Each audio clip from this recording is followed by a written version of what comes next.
BCCI ने Kolkata night Riders यानी KKR को निर्देश दिया है कि वह 2026 आईपीएल सीजन में अपने स्क्वाड में शामिल बांग्लादेशी तेज गेंदबाज मुस्ताफिजुर रहमान को रिलीज़ करे।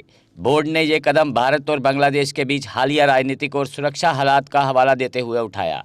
बीसीसीआई के सचिव ने पुष्टि करते हुए कहा कि केकेआर को आवश्यकता पड़ने पर मुस्ताफिजुर रहमान के स्थान पर किसी अन्य खिलाड़ी को शामिल करने की अनुमति दी जाएगी। बोर्ड ने यह निर्णय हाल के घटनाक्रमों को ध्यान में रखते हुए लिया है। मुस्ताफिजुर रहमान जो कि 30 वर्षीय लेफ्ट आर्म पेसर हैं, आईपीएल में 2016 से अब तक 8 संस्करण खेल चुके हैं और उन्होंने sunrise Hyderabad, Mumbai Indians, Delhi capital, Chennai super king और राजस्थान रॉयल जैसी टीमों का प्रतिनिधित्व किया है।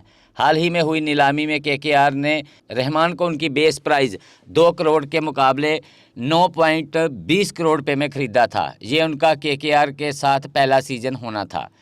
हालिया बांग्लादेश में एक हिंदू व्यक्ति की हत्या और वहां अल्पसंख्यकों की सुरक्षा को लेकर भारत की चिंता के बाद बीसीसीआई पर रहमान की आईपीएल में भागीदारी को लेकर दबाव बढ़ गया। राजनीतिक स्तर पर भी इस पर आलोचना हुई, जिसमें बीजेपी नेताओं ने केकेआर के निर्णय पर सवाल उठाए। इस विवाद के चलते केकेआर के ऑनर और बॉलीवुड अभिनेता शाहरुख खान को भी आलोचना का सामना करना पड़ा। बीसीसीआई ने स्पष्ट किया कि इस कदम का उद्देश्य खेल के हितों के साथ साथ दोनों देशों के बीच बढ़ती संवेदनशील स्थिति को ध्यान में रखते हुए सुरक्षा और राजनीतिक हालात को संतुलित करना है। रहमान की रिलीज से दो बोर्ड के बीच द्विपक्षीय क्रिकेट संबंधों में अनिश्चितता बढ़ गई।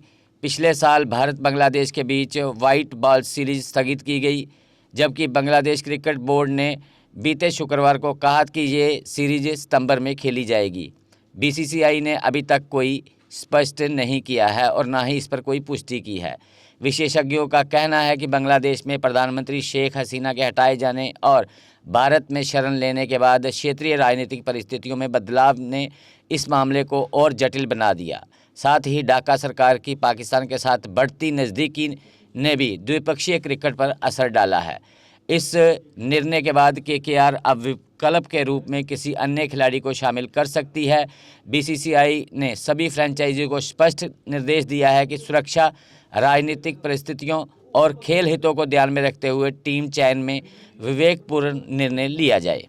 क्या आपने कभी ऐसी शॉपिंग का अनुभव किया है जहां सिर्फ खरीदारी करने से आपको बड़े बड़े तोहफे मिले? और ये कोई छोटे मोटे तोहफे नहीं, बल्कि कार, स्कूटी, फ्रिज, टीवी और स्मार्टफोन जैसे शानदार उपहार हों। अब सोच रहे होंगे कि ऐसा कहाँ संभव है? जवाब है एराकॉर्ड कंस्ट्रक्शन।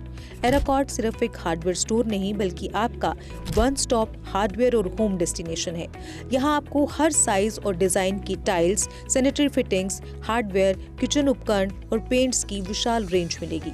लेकिन एराकॉर्ड केवल प्रोडक्ट्स ही नहीं देता, बल्कि एक ऐसा शॉपिंग अनुभव देता है जो हर बार नया, रोमांचक और आकर्षक होता है। अपने सपनों के घर को सजाने के लिए बिना पैसे खर्च किए यहाँ मिलेगा 3D व्यू की फ्री सर्विस और प्रीमियम होम अप्लायंसेस जैसे चिमनी, गैस चूल्हा, kitchen sink, fridge, AC, washing machine, सब कुछ बेहतरीन क्वालिटी और स्टाइल में। और इस बार एराकॉर्ड लेकर आया है अपने लकी कस्टमर्स के लिए स्पेशल सरप्राइजेस, जिनमें एक Tata Tiago, 2 Activa scooties, 5 smartphones, LED TV, washing machine, fridge और लगेज बैग्स। तो देर किस बात की, आइए शॉपिंग करें, एक्सप्लोर करें और अपने सपनों के बड़े बड़े तोहफे जीतें, सिर्फ एराकॉर्ड कंस्ट्रक्शन में, जहां हर शॉपिंग होती है कमाल की और मिलती है फ्री डिलीवरी भी। जम्मू कश्मीर की खबरों के लिए जुड़े रहिए GK अपडेट के साथ।